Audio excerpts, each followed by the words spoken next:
Welcome to the Science of Success. Introducing your host, Matt Bodnar. Welcome to the Science of Success, the #1 evidence-based growth podcast on the internet, with more than 1 million downloads and listeners in over 100 countries. In this episode, we go deep into the high-performance habits of the world's top performers. Look at the only place confidence truly comes from. Dig into why we struggle to perform when the pressure is on.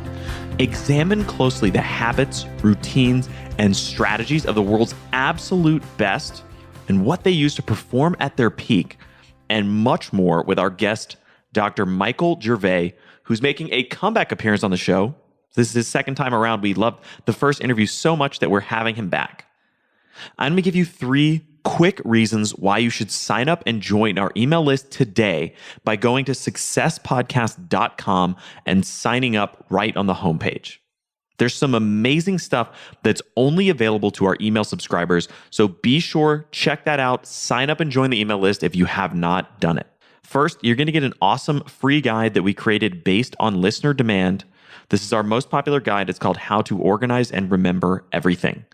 You can get it absolutely for free, along with another surprise bonus guide when you sign up and join the email list today. You're also going to get a curated weekly email from us every Monday called Mindset Monday, which listeners have been loving. It's short, simple articles, stories, and videos that we found fascinating or interesting in the last week. Lastly, you're going to get an exclusive chance to shape the show. You can help us vote on guests. You can submit your own questions to our guests, help us change the intro music, become part of exclusive things that we only offer to our community, including giveaways and much more. But you won't know about any of that stuff unless you're on the email list. So be sure to sign up, join the email list today. Again, you can do that at successpodcast.com and sign up right there on the homepage. Or if you're driving around, if you're on your phone, if you're on the go right now, just text the word SMARTER, that's SMARTER, to the number 44222. That's SMARTER to 44222. In our previous episode, we discussed the relationship between bad ideas and creative genius. The 3 biggest lessons from studying the most successful hedge fund on earth. Why a complete stranger may often be a better judge of your abilities than you are. The key things that stand in the way of developing more self-awareness and how you can fix them. Why it's so important to invest in the ability to make better decisions, and much more with our guest, Dr. Adam Grant. If you want to become a better version of yourself, be more creative, have more ideas, and be more innovative, be sure to listen to that episode. Now for the show. Today, we have another exciting guest coming back to the show, Dr. Michael Gervais. Michael is a high-performance psychologist who has worked with some of the world's top performers, including the Seattle Seahawks, Felix Baumgartner, the Red Bull athlete who completed the Stratosphere jump, Olympians, musicians, and champions. His work has been featured on ESPN, CNN, the New York Times, and much more. Michael, welcome back to the Science of Success. All right. Thanks for having me back. This was a great conversation the first time around, so thank you. Well, we really enjoyed the conversation last time, and there's so many more nuggets of insight that we want to dig into. I mean, you obviously have spent a tremendous amount of time working with some of the world's top performers, athletes, musicians, etc., and really kind of seen what it takes to perform at the highest levels. And I'd love to, in this episode, kind of unpack and get into some of the concrete elements of kind of the, how do you work on those mindset trainings for somebody who's at the top of their game? What does that look like? How do they structure their day, and how does that process kind of function? I love it. So one of the, I think, fundamental, I don't want to call it a mistake, but there's a nuance here that I want to talk about, which is we love to put the great doers of the word on a pedestal. And, some of the most extraordinary people are people in sport and in science and people that have done amazing things. And it's not that what they've done is that amazing, but there's media around it, so we pay attention to it. There are extraordinary things that take place all the time, but there's no cameras. We don't know how to value that creativity, that dedicated, disciplined mind, because we don't see it. And so what I want to pull a thread back on is there are extraordinary people right now listening in your community that do extraordinary things, and they know it, and they're nodding their head like, yeah, right on. They just don't have a camera pointed at them. And that begs the question is, are the extraordinary doers that have cameras on them, are they born that way? No, we know that. What is it about them? Okay, yes, they're able to perform when the lights are on, and many of us struggle with that. Okay, so that is one piece of it, is that sometimes the non-conditioned mind finds it very difficult to be fluid and to be eloquent when there's quote unquote pressure. And we have to define pressure for ourselves, and we can get into that conversation. So it's not that these extraordinary doers that have media coverage are fundamentally different than the rest of us, but they have done something that is fundamentally different. They've organized their life, fundamentally organized their life to grow, to get better, to be progressive, to push to the boundaries, to have incredible feedback loops that are highly accurate and very sensitive and finely tuned.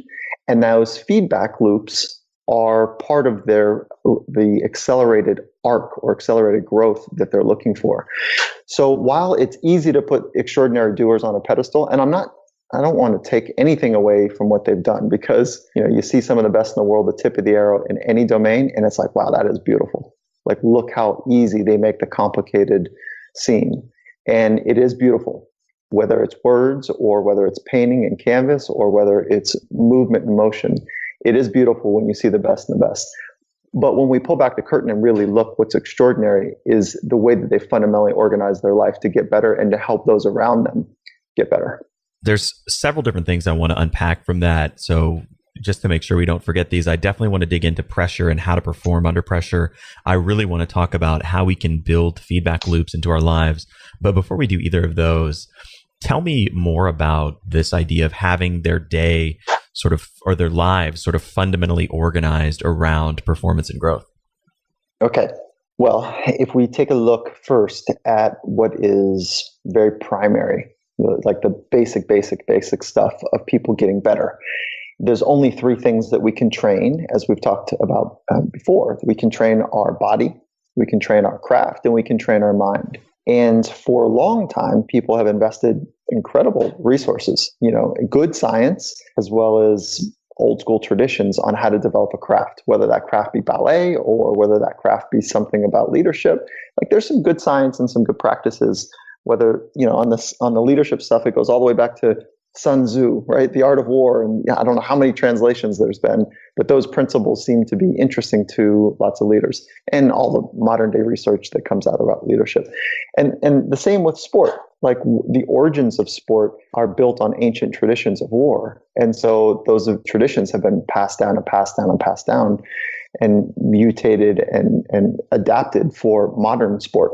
So there's great traditions and there's good science. The emerging field of sports science is, we're starting to get our arms around what are the right questions and what are the right data to be able to have better insights that are actionable for athletes to be even more finely tuned to both their intuition, their sense of how their body's doing based without data, as well as how their body's doing with data.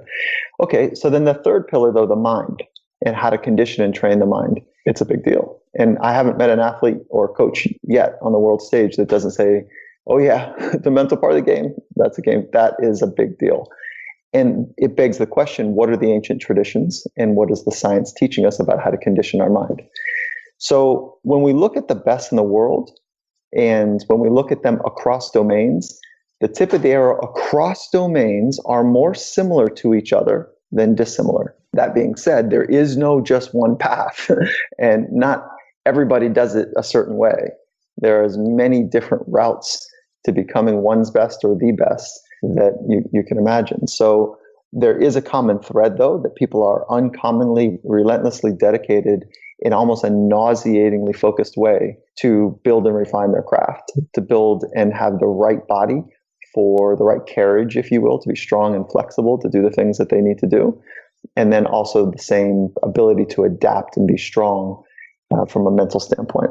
So those are the three lenses. And what they do is they organize their life to be able to provide opportunities to stress the system and recover the system. And when I say system, I'm talking about the human mind and body. And it's not that mechanical, right? It's not that simple, but every day we need to push on the limits of our craft, push on the limits of our body, and push on the limits of our mind, and then appropriately recover. And how do we know if we are pushing to the limits? We need those feedback loops. And those feedback loops are both internal and external. And so what an external feedback loop is like information from the environment, which in, let's say, action sports or X Games types of stuff, or things that are happening outdoors, less the stick and ball sports for just a moment, but more the action adventure sports. When people make mistakes there are consequences. I don't want to be dramatic. There can be radical consequences, but they don't have to be. But those consequences are often physical and they're real, and that sort of toll on the body can be very dangerous. And so those feedback loops are wonderful. When you get real-time, natural feedbacks, when there's consequences on the line, that feedback is awesome, because you have to be on. You have to have your antenna perked in just the right attunement. And if not, those consequences can, they can get you. And then there's also more man-made or artificial consequences. And those man-made artificial consequences oftentimes show up in business. They show up in traditional stick and ball sport, where it's a little bit of like you look back to other humans to see how you're doing. And that can be an accelerant, that can be a good thing, and that can be troublesome if looking for others for feedback becomes part of a loop that is not, what's the right word here, is not primary and pure, meaning that it can get cloudy and noisy when we're looking to other people to see how we're doing, unless we know those people in our lives have our best interest at heart. And when we ask, the last 2 years, we've spent, Coach Carroll is the head coach of the Seattle Seahawks. He and I built a joint venture together, and we took our insights on how to switch on a culture and how to train the minds of people that want to be great. The work essentially we've been doing up at the Seattle Seahawks together, and we built this business. And over the last 24 months, we've trained 30,000 people at, on average, 8 hours a person. That's 240,000 human hours of mindset training across our efforts here. And we're just getting started, but it's a really good dent. And I shouldn't say it's a dent, it's really good momentum is more what it feels like. And the point that I want to share about that is that when we ask folks about who in your life helps you be better, and what are those characteristics of those people, and it's basically an exercise to help people say, what are those characteristics, and am I living that way? Am I helping people, based on the characteristics that I value be better?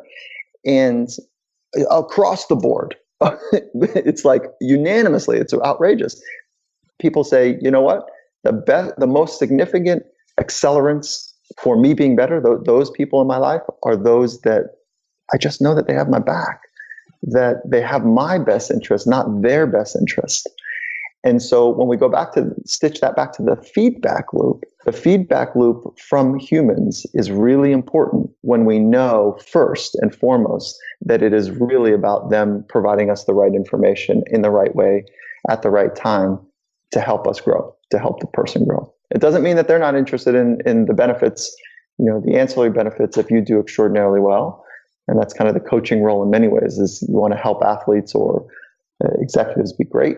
And when I say coaching, I'm not talking about life coaching. I'm talking about performance coaching. When you want to help them be great, that there is a glow that you get, and that helps your career as well. So it is sticky in some circumstances because we are relying on each other to do great, but we have to first and foremost have the relationships where it's pure. And the information I'm going to give you is for you to be your best. And anyways, I can talk more deeply if you'd like about feedback loops, but those are some of the large 60,000 foot frames that I think are important to get right. I want to drill down into feedback loops, but I don't want to lose sight of the larger conversation. So I do want to come back to that. But talking specifically about kind of developing feedback loops in our lives, I think when I look at something like sport or even, something like poker or chess, where there's really clear sort of results and measurement and the ability to go back and analyze performance really succinctly, it's obvious kind of how to get feedback. But when I look at something like business or investing or even, some creative endeavors, how do you think about developing feedback loops in those more kind of murky, nebulous fields? Okay. So again, the main levers of feedback are internal. And that's like, how am I doing, right? Like, what does it feel like? Am I aligned with my thoughts, my words, and my actions? Is my body executing at the level or in the right way? And when we're talking about poker and those types of things, it is an alignment that you can sense. Is there clarity in my thought? Does my body have too much tension, not enough tension? Am I under aroused, over aroused? So there is an internal feedback loop, and that is a skill to become aware of that. And the second part of that skill is to be able to, once you're aware that maybe, let's say that you're a bit too nervous, or you've got too much energy in your body, or you're thinking about what happens if you blow it, or what the consequences will be if you lose this hand or lose this round.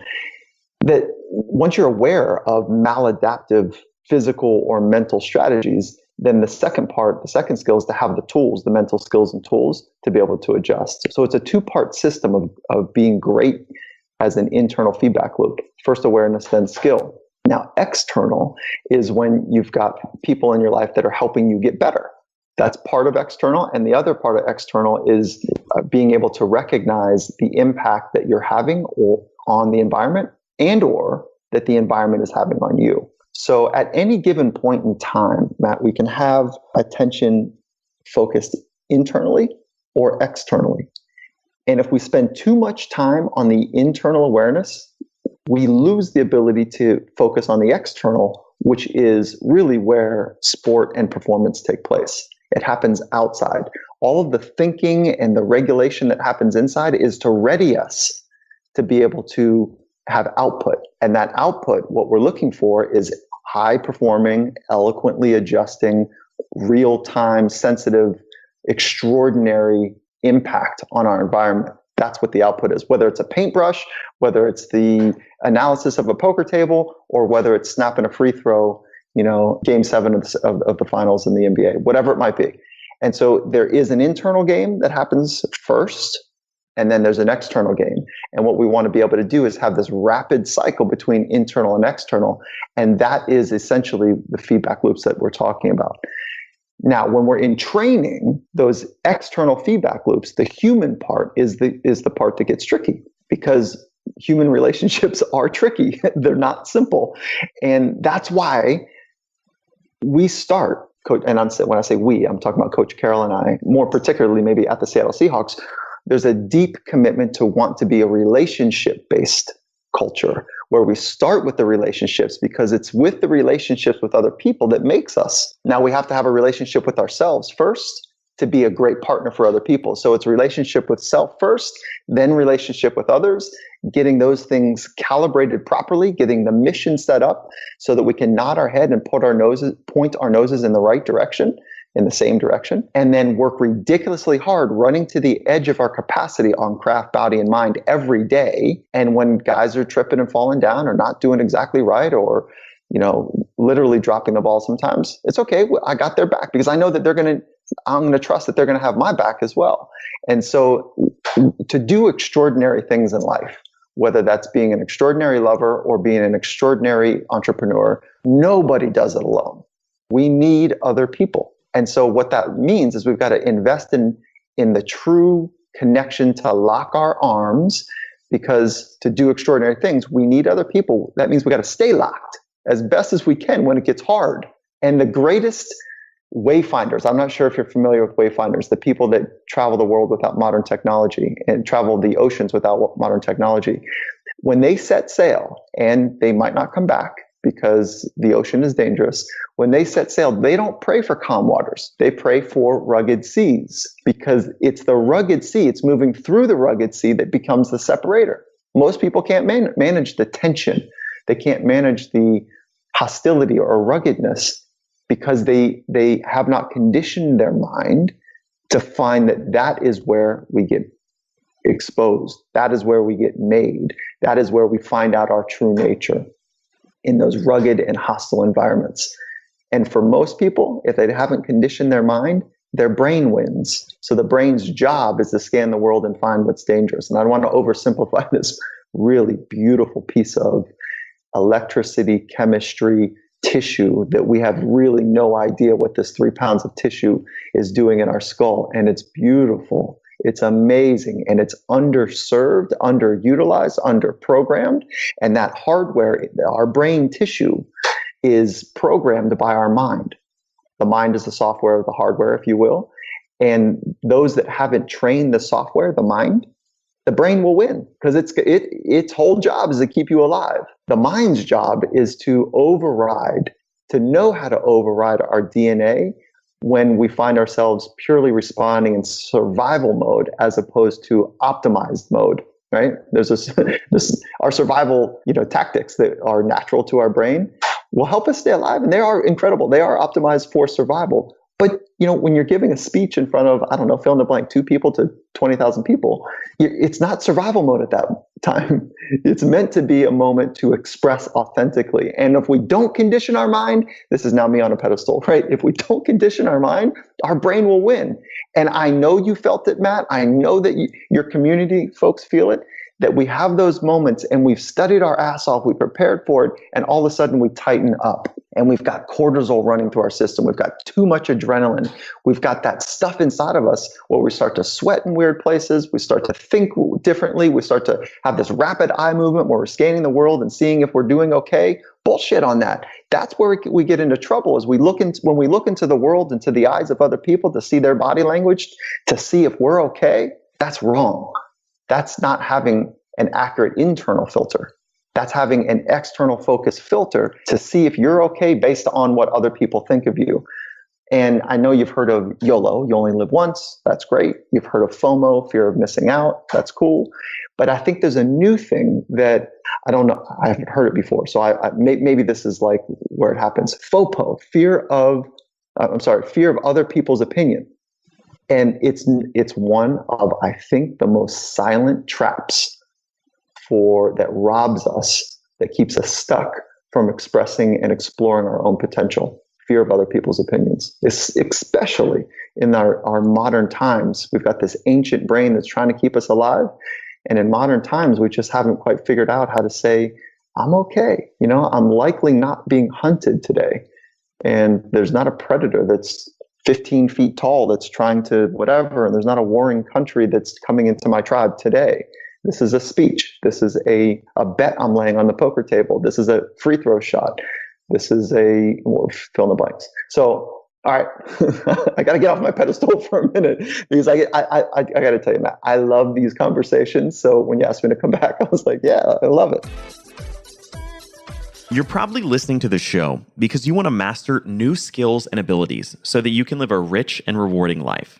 And that's why I'm excited to tell you once again about our loyal and amazing sponsor, Skillshare. Skillshare is an online learning community with over 16,000 classes in design, business, and more. You can learn everything from logo design to social media marketing to street photography. And you get unlimited access to all of these classes for a single low monthly price. So you never have to pay per class again. They have some awesome courses on there that I personally love. Everything from mastering Evernote to mind mapping to learning how to draw. Or if you want to get a leg up on graphic design, social media, even your culinary knife skills, be sure to check out Skillshare. Skillshare is offering something incredible to our listeners. 2 months for just 99 cents. You can get that by going to Skillshare.com/success. That's Skillshare.com/success for 2 months of courses for just 99 cents. Be sure to check that out. No, that's great. I mean, there's so many things I want to dig into from what you said. I mean, let's start with, when, and by the way, I think it's such a really important point that the brain, the hardware of the brain was not designed to exist in modern society. It was designed to exist, tens of thousands of years ago. And the reactions we have to an email from your boss might be the same reaction we had to a dangerous threat out in the bush, and it's not the appropriate reaction in many cases. And funnily enough, the very first episode we ever did on this show was called The Biological Limits of the Human Mind, and that's what we talked about. So I love that principle. But I want to ground that back into, what should we do when we get caught up in that internal dialogue and that internal game? When we're too much in our heads, how does that look like to kind of both prepare for that and also in that moment kind of pull out of that? Okay, it's just like anything else. It's just like physical training, and it's just like technical training, is that you want to start in a thoughtful, progressive way. So early days, you start training your mind in calm environments. And then you say, well, what does that mean? What are we training? Well, you can train confidence, you can train calm, you can train focus, you can train optimism, which is, I think, at the center of mental toughness. You can train passion, believe it or not, by understanding what gets in the way of passion. You can train passion as well by having a clear mission that really gets your heart to thump. So you train all of those, you train lots of mental skills, including imagery and resiliency skills. You can train all of those in quiet, calm environments. And that sometimes is involved in knowledge acquisition, like what are the mechanics of confidence? What is a definition of optimism? Why is it important? What's the science around it? So there's knowledge acquisition first with just about anything. And then there's the practicing of it.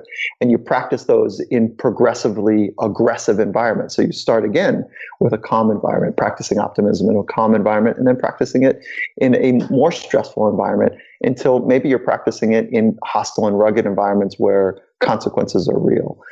And I mean, we could get into the weeds of optimism if you want. And many people hear that word and they're like, oh, okay, it just got soft.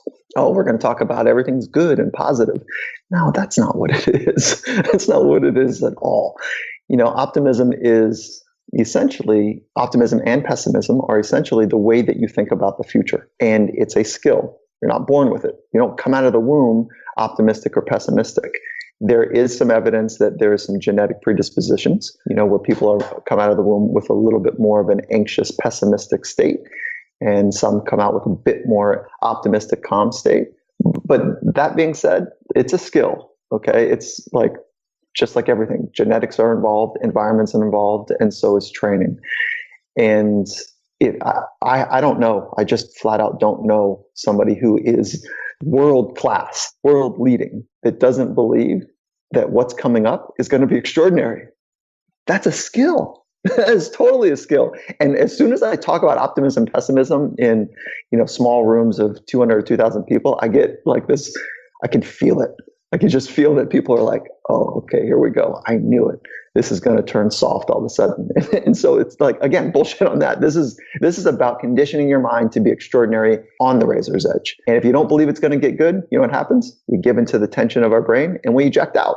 And if we eject out too early or pull out too early or escape, if you will, remember our brain is, there's 5 functions under stress: fight, flight, freeze, submission, and flow.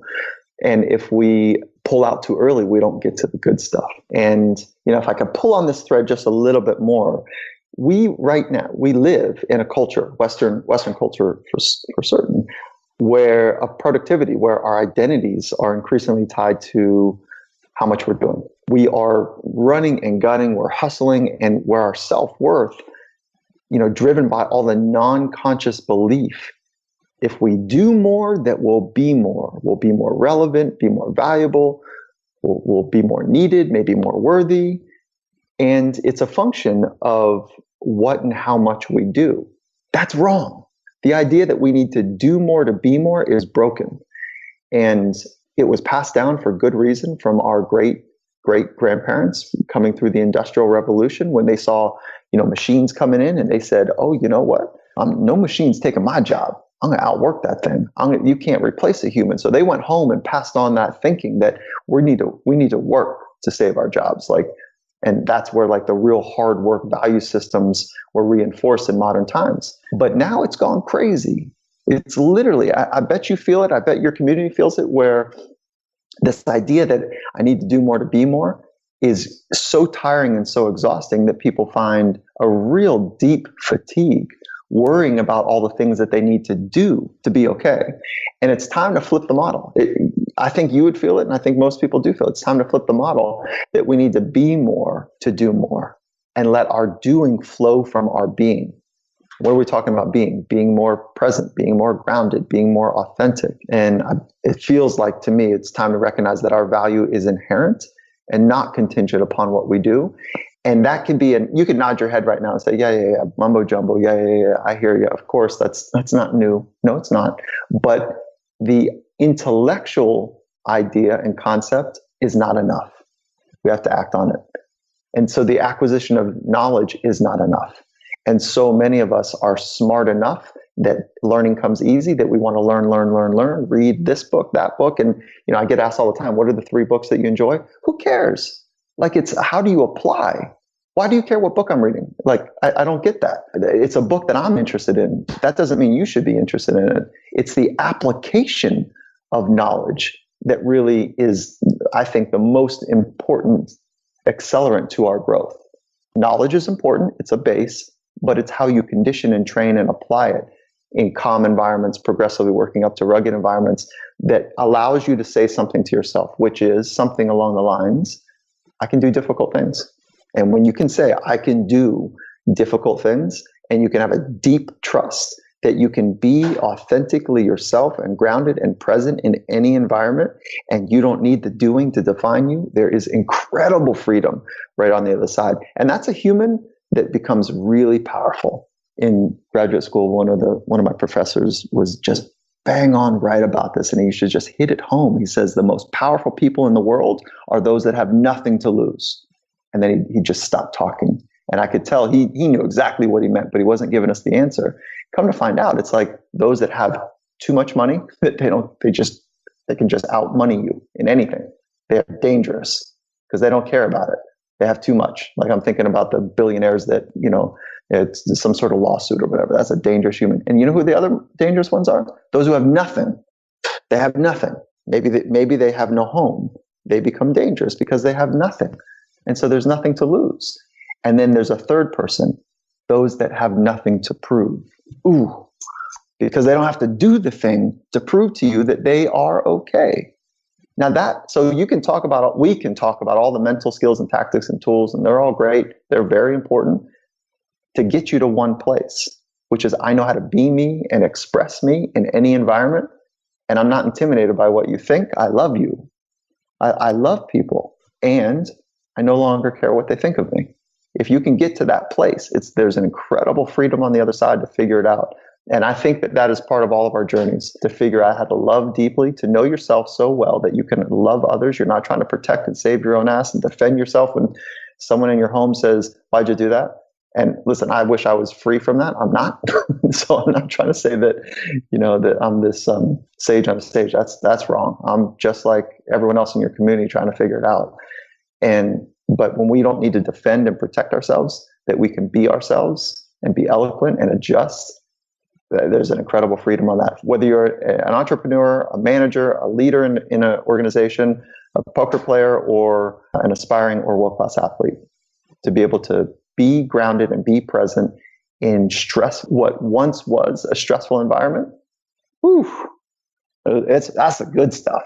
Wow, that was amazing. I mean, literally, when you said that those who have nothing to prove are incredibly powerful, I got chills. I mean, that's a fascinating idea and concept, and I think so important.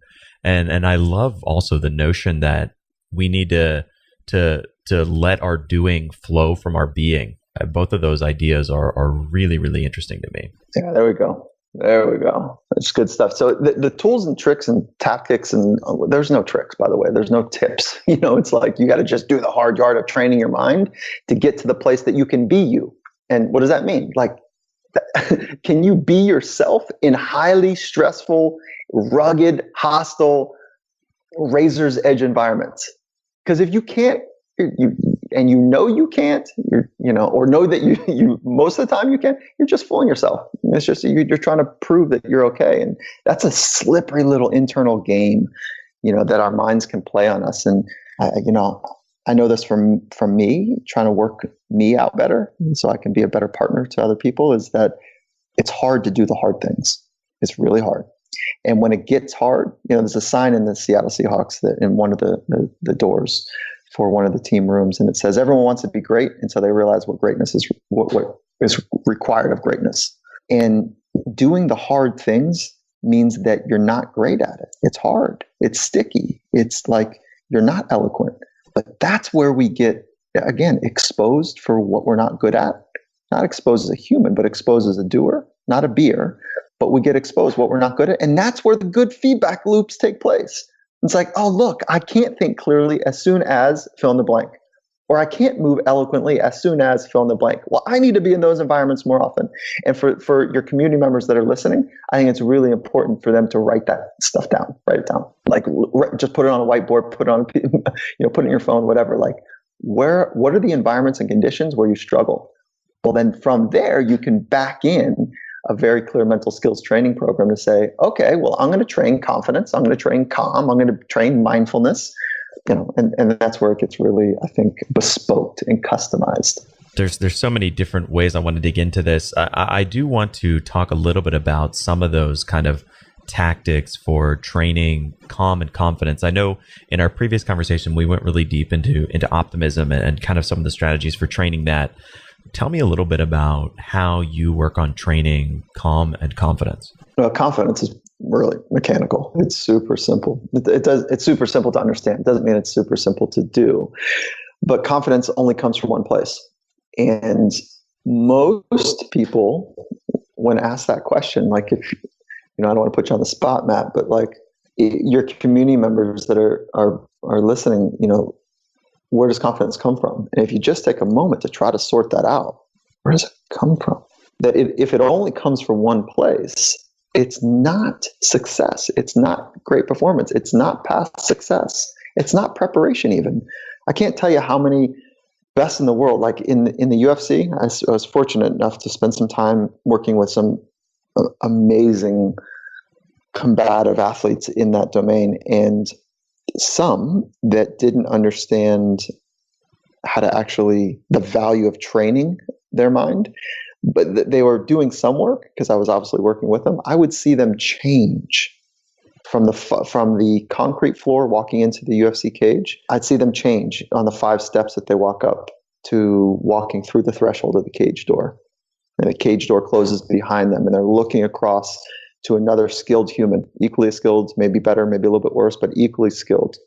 And to have 18,000 fans in the environment, millions of people watching, to want to see blood, potentially yours, and you're looking across to another man that is equally skilled as you. And all you have is your feet, your elbows, your hands, some knees, and your mind. That's it. Your hands and your feet and your mind in the most ancient of tests. And I see people change because the environment dictated their mind rather than their mind dictate the environment. And it begins with confidence. It really does. And confidence only comes from one place, which is not past success. It's not preparation. Those are necessary, but not sufficient. It only comes from what you say to yourself. And I've seen people that are pretty confident on the concrete floor, but then as soon as they walk up the steps, they start to say something to themselves. That inner dialogue, that self-talk that's like, oh man, I don't know. Maybe, God, I hope I'm going to be okay. Geez, I wish I would have slept a little bit better. Damn, fill in the blanks. And that's where we start to really unravel. And so confidence doesn't come from preparation. You got to have it. It's a necessary ingredient, but not enough. It only really comes from what you say to yourself. So write it down. Write down what it sounds like when you're a shithead to yourself. Like, when you're screwed up, write those thoughts down and then be done with them. Those thoughts, those self-critical, self-doubt, excessive worry, all of those thoughts don't build space. They build constriction. They build tension. They build tightness. And while it might seem trite or it might seem, candied, flavored, if you will, just say, what's the big deal? Like if I say to myself, I suck. No, it's not, one statement's not enough to do any real damage, but it's a little paper cut. And over time, a bunch of paper cuts in the same area becomes a real irritant. And then on the other side, write down the thoughts, literally the statements, the way it sounds to be in your head when you're on point, when it's good to be you. What are you saying to yourself? And that would be like 101, like the 101 course on confidence is, what are the negative thoughts and what are the positive thoughts? Write them down, get them out of your head, externalize your hard drive, get it out. And then so you could just make a decision about, you know what, I want to have more of those good thoughts. Okay, for me to have those good thoughts, I want to practice them. And then I want to put myself in environments to test them to see if they hold up. And that's it. So, and again, it's a mechanical process, but it doesn't mean it is mechanical when you do it. You don't walk into an environment and say, oh God, what are my good thoughts? What are my epic thoughts? That's right, I am strong. No, it's not like that. It's like you've conditioned yourself to know that you are strong and to know that those types of thoughts build you. So in the ready room, go back to UFC, in the ready room when you're breaking a sweat, that's where you say to yourself, I put in the fucking work, let's go. My shit is strong and on point. I'm gonna snap my jab, I'm gonna pivot my hips, and I'm gonna lock and load. Let's go. And whatever it is. And if you don't appreciate the combative sports, then you would use it something in a more artistic, canvas and or business way. So it's doing the work ahead of time. So where's confidence come from? Now you know. It comes from what you say to yourself. Who's responsible for that? You are. So do the work. So I want to get really specific on this. So once let's say we kind of, somebody who's listening maybe has a lot of problems with negative thoughts or negative self-talk, write down the negative thoughts, write down, kind of positive self-talk and what that looks like. How do we then start to, what are the mechanics of kind of conditioning ourselves to use and experience more positive self-talk? Yeah, again, the first is if you're going to throw darts, know where the bullseye is. And so the bullseye in this case are thoughts that work for you. And it's not that if you wrote down 5 thoughts, those are the only 5 thoughts to have, but they just capture the spirit of that type of thinking. So remember, thoughts lead to thought patterns, and thought patterns lead to habits of mind. And so we want to create habits of mind that do what? Build confidence. And so what are the thoughts are just the beginning part of the bullseye to have thought patterns. And so how do you do it? Well, you could go way back to kind of early days in sports psychology and practice those thoughts. I don't think that's too silly for me. But at least knowing them, writing them down is good. But it's really about the feeling. Those thoughts and thought patterns and habits lead to emotions and feelings. So we want to get to those feelings. But feelings only happen if you reverse engineer them through thinking and thinking patterns. So then what do? We get clear that there's a type of thought structure that promotes us to feel big and strong and flexible and dynamic. Okay, so then the next thing that we do is we go challenge ourselves. Every day we make a commitment to challenge ourselves to see if we give in to the challenge and start to critique and doubt and worry, or do we stay the course and fight through it and say to ourselves and say basically the thoughts on the other side. Okay, so it's not more complicated than that. Now, if you don't want to do that because you can't quite figure out how to get to the edge of your comfort zone today or tomorrow, and there's lots of ways to do that. You can do that through emotional vulnerability, and you can do the old school ways, do it through, getting your heart rate up where it feels like it's gonna, you're at your max thresholds. So you can do it through fitness, but that's it's limiting, but that's the way that a lot of people do it. Through emotional vulnerability is another way, by being uncomfortable emotionally. Now, you can also do it, if you don't want to do it, again, physically, you can do it in imagination. And so you can close your eyes and use this amazing imagery-making machine that, from good science, we know does impact our performance. It impacts our neurochemistry. It impacts our neurobiology. And it also impacts our psychology when we see ourselves performing and being in certain environments in particular ways. And so if we can slow down and actually create a lifelike image of a particular scenario, that we can practice ways of thinking and ways of feeling and ways of moving. And if you go back to something like one of the projects, the Red Bull Stratos project that I was fortunate to be part of with Felix Baumgartner, he only got one shot in real life to jump from 130,000 feet. And he was going to be the first human to travel and break the speed of sound without a capsule around him. And the brightest minds in aerospace were not sure if, when he traveled through the sonic boom and part of his body was subsonic and part of his body was transonic, and there was these different tensions on every part of his body, they weren't quite sure what was going to happen. Was his arms and legs going to rip off when he traveled through the sonic boom, if he could travel at the speed of sound, Mach 1? And if you only get one shot of doing it, and we know that a particular way of thinking and feeling precedes behaviors, so thoughts lead to emotions, and emotions and thoughts together impact performance. Well, let's get our thoughts and emotions right. So we put ourselves, especially in hostile environments, in the right condition to capture the right way of performing. So how many times do you think, I'm not going to give you the number because that part of the conversation is for him to share. But what I just shared with is all public. But you can imagine how many times that we used imagery to get the right state of mind and the right state of body prior to the jump so that he could perform and adjust eloquently. So it is sloppy just to show up and think that you're going to be okay. You show up with purposeful ways in low stress environments all the way to the most rugged environments you can create. That's really fascinating. And I'd love to hear a few more insights from your work with Felix. I mean, I remember watching that live, and especially at the point where he kind of passed out for a second, or they lost communication or whatever, was really, really tense, but it was an amazing jump. But before kind of digging into that a little bit more, I think underscoring this whole kind of delve into strategy and self-talk and how to think about your thoughts is something you said earlier, which is really important, which is that there are no shortcuts, right? There's no kind of tricks or tips. Really, the peak performance and all these things, the strategies aren't complex or hidden. They're really simple. It's just about doing the hard work and actually putting the work in. Mm-hmm. Yeah. And that's why I think it's really important to just honor those if you want to be the best version of yourself. And again, for what aim? It's so that you can be deeply connected to other people. And because it's the connection together that takes us to the extraordinary, and again, that's everywhere from business to love. And sometimes those two are commingled. But the idea, meaning that we can love deeply what we do and the people that we're with and do extraordinary things. But the idea that there's only three things that we can train: craft, body, and mind. Training the mind is not extra. It's not something that we leave to the end of the day or later. It's something that we need to invest in on a regular basis.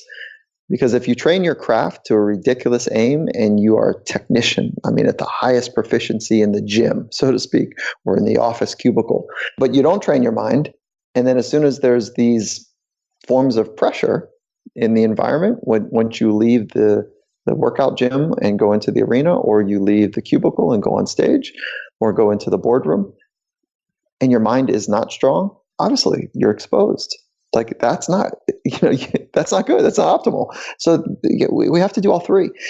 And again, I want to come back to let me see if I could stitch together confidence and mindfulness. Those two are intimately linked.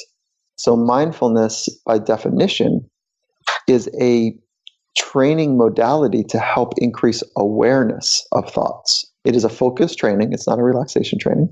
It's a focused training to focus on the present moment without judgment of our awareness of our thoughts, our emotions, our body sensations, and the unfolding environment around us. That awareness training becomes the beginning grounds of being aware of our thought patterns, being aware of our actual thoughts.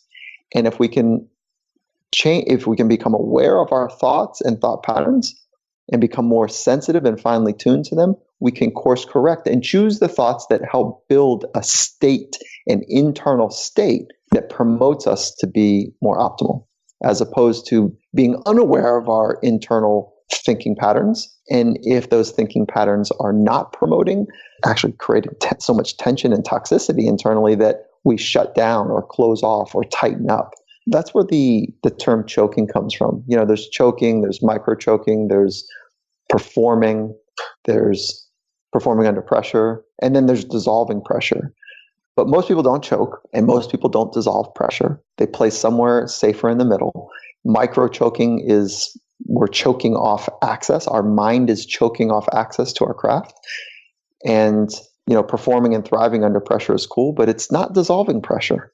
So our work is to become aware of our thoughts that lead to thinking patterns and course correct them as quickly as we possibly can to promote an internal state that allows us to be present, authentic, and grounded so that we can adjust eloquently to the external demands and sometimes internal demands of performance. So again, there's no shortcut.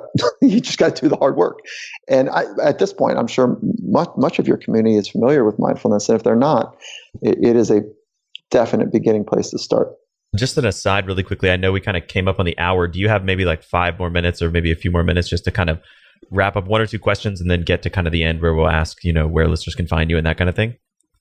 Sure, of course. Yeah, thank you. Okay, perfect. There's a little housekeeping issue. So tell me more about, and I love this distinction between the idea of performing under pressure versus dissolving pressure. So performing under pressure is that you interpret that if you think there's pressure, you're right. And that also holds true for being able to dissolve pressure. It is possible to change your relationship with yourself and the environment in such a way that pressure is dissolved. And how does that happen? Well, I can't tell you how to do that. You have to figure it out. You have to do the hard work to figure out your unique psychological framework that your parents gave you, that your peers influenced, that pop culture's influence, and that you've learned and patchwork together based on your mentors and deep thinking that you've had. And each person has a unique psychological framework. And if that psychological framework interprets something to be a pressure that could break or shift that framework like a building that can't withstand the tornadoes or winds or whatever, the rain even, then you're going to feel pressure. And so you can dissolve it too. You can have such a sturdy framework. Think about the most influential people in the world, those that from thousands and thousands of years have changed the way we understand what's possible. Those tend to be political leaders and spiritual leaders. I mean, if you are a spiritual person, do you think that Buddha had pressure? No, he dissolved it. He'd do public speaking and his heart rate didn't come up. Like he was speaking from a grounded, authentic place. How about Jesus? No, he was passionate and purposeful, and he had to train his mind, I think, as the story goes. So did Buddha, so did Confucius, so did Muhammad. They trained their minds, they talk about that. But they dissolved pressure because the purpose was so much larger and their internal framework was so sturdy that they dissolved it often. And you see when great performers in modern times talk about their best quotes around that, they talk about being in flow state. And flow state, or the zone, if you will, is essentially a dissolving of pressure. It's using the challenge in the environment to have a deep focus. And also, stitch back to mindfulness. Mindfulness is a deep focus training. So deep focus is one of the promoters of flow state. So they use their environment to help deep focus. Focus on what? Focus on the most essential task at hand and not have to focus on the clunkiness of worry and doubt and frustration of our mind, because we've, really worked on having great thoughts. So I hope I answered that question for you. No, I think that was great. And it's a really important distinction and something that, I think really gives me some good perspective on thinking about and kind of dealing with pressure.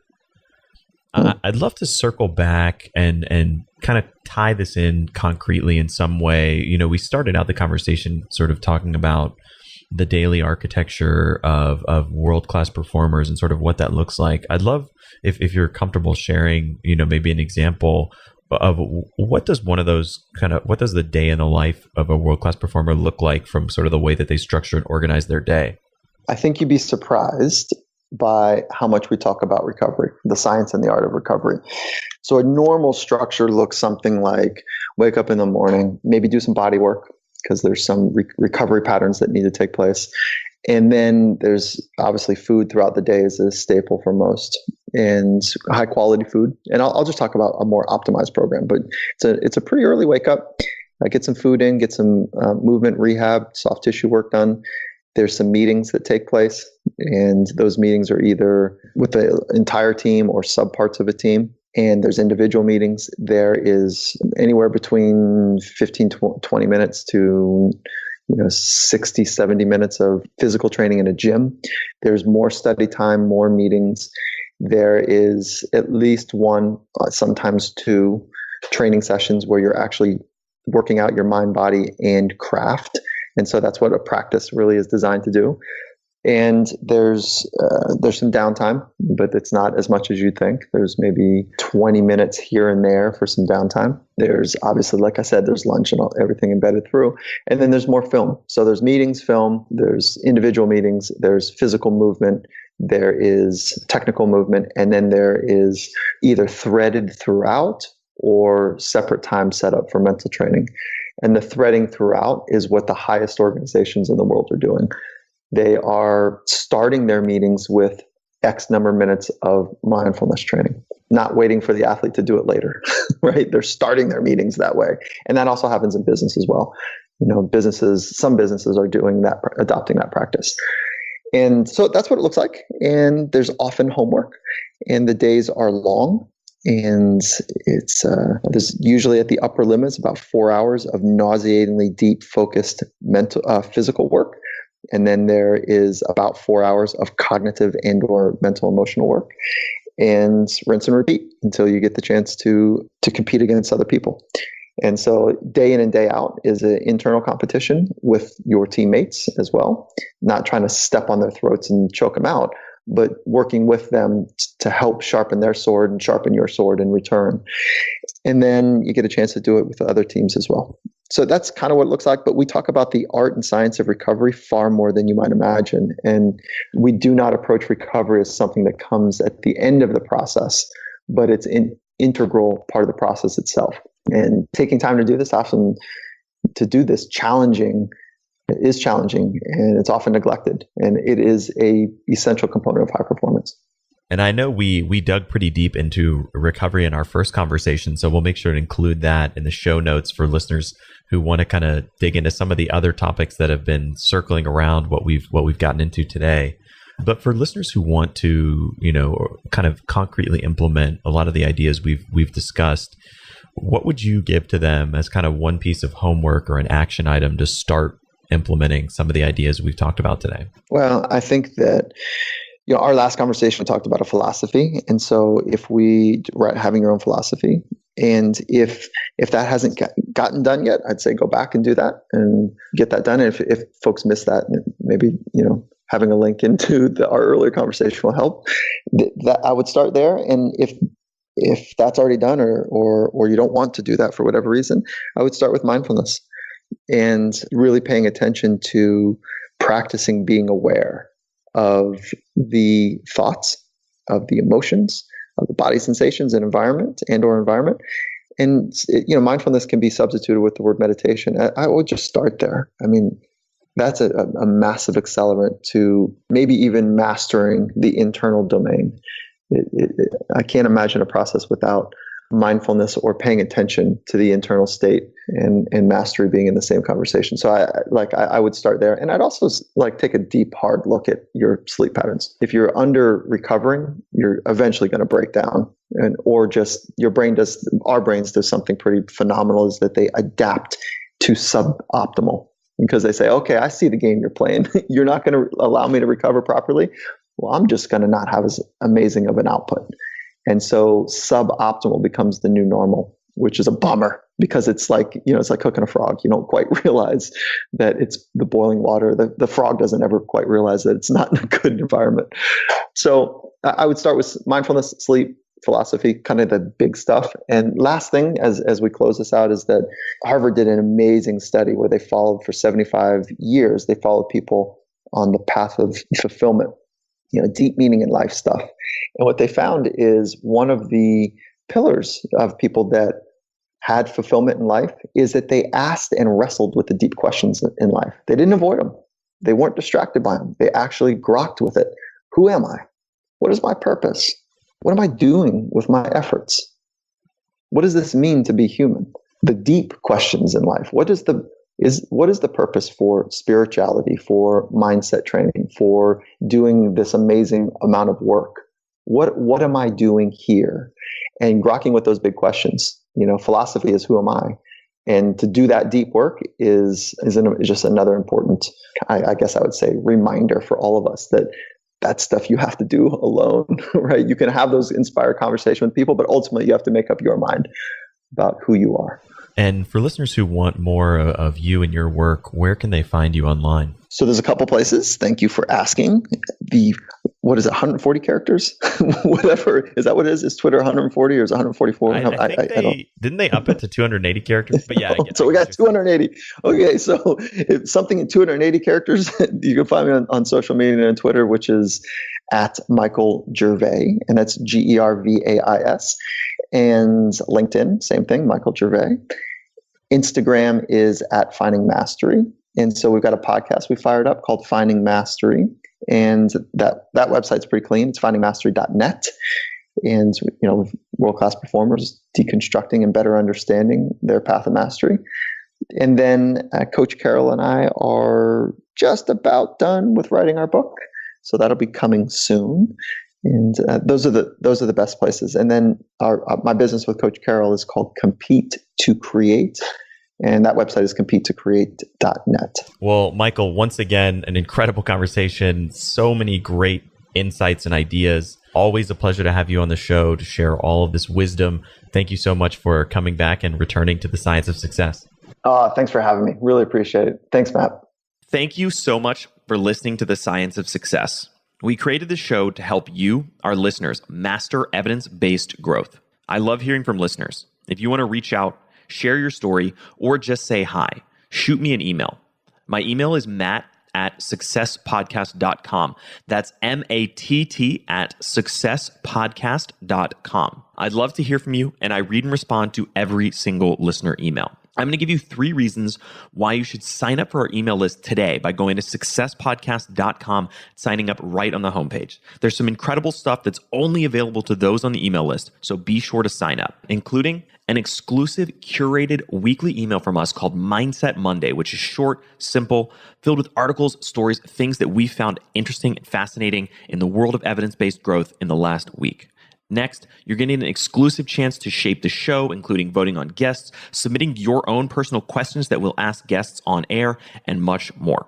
Lastly, you're going to get a free guide we created based on listener demand, our most popular guide, which is called How to Organize and Remember Everything. You can get it completely for free, along with another surprise bonus guide by signing up and joining the email list today. Again, you can do that at successpodcast.com, sign up right at the homepage, or if you're on the go, just text the word SMARTER, SMARTER, to the number 44222.